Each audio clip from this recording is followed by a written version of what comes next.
बोध और अभ्यास कविता के साथ। तो इस पाठ का नाम है स्वदेशी, जो बद्री नारायण चौधरी प्रेमगंज जी के द्वारा लिखा गया है। इनका जन्म 1855 में मिर्ज़ापुर उत्तर प्रदेश में हुआ था और इनका निधन 1922 में हो गया था। तो इस पाठ में जितने भी महत्वपूर्ण प्रश्न हैं उनको हम देखते हैं। तो पहला प्रश्न है, कवि को भारत में भारतीयता क्यों नहीं दिखाई पड़ती है?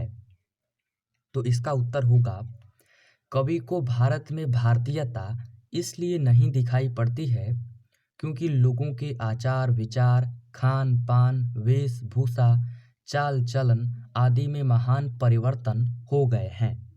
फिर इस पाठ का दूसरा महत्वपूर्ण प्रश्न है, कवि समाज के किस वर्ग की आलोचना करता है और क्यों? तो इसका उत्तर होगा, कवि समाज के उस वर्ग की आलोचना करता है जो साम्राज्यवादी तथा सामंतवादी विचार के हैं।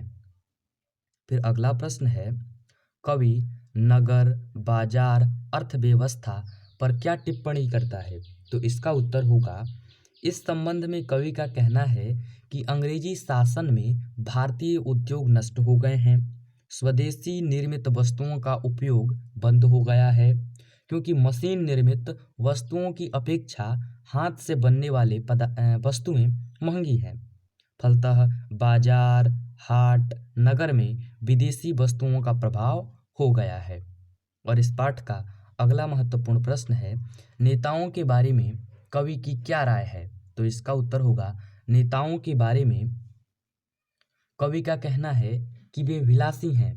विलासिता में जीवन व्यतीत करने के कारण उनका शरीर इतना भारी हो गया है कि उनसे अपनी धोती तक नहीं संभलती है। वे लोग देश को क्या चलाएंगे? फिर इस पाठ का अंतिम सबसे लास्ट महत्वपूर्ण प्रश्न है, कवि ने डफाली किसे और क्यों कहा है? तो इसका उत्तर होगा, कवि ने डफाली उन्हें कहा है जो फिरंगियों के विरोध के बजाय उनका समर्थन करते हैं, वैसे लोग जिनका स्वाभिमान मर चुका है या देश प्रेम की भावना अपने सुखोपभोग की चमक धमक में लुप्त हो गई है। तो इस पाठ में इतने ही महत्वपूर्ण प्रश्न हैं जो परीक्षाओं में बार बार पूछे जाते हैं।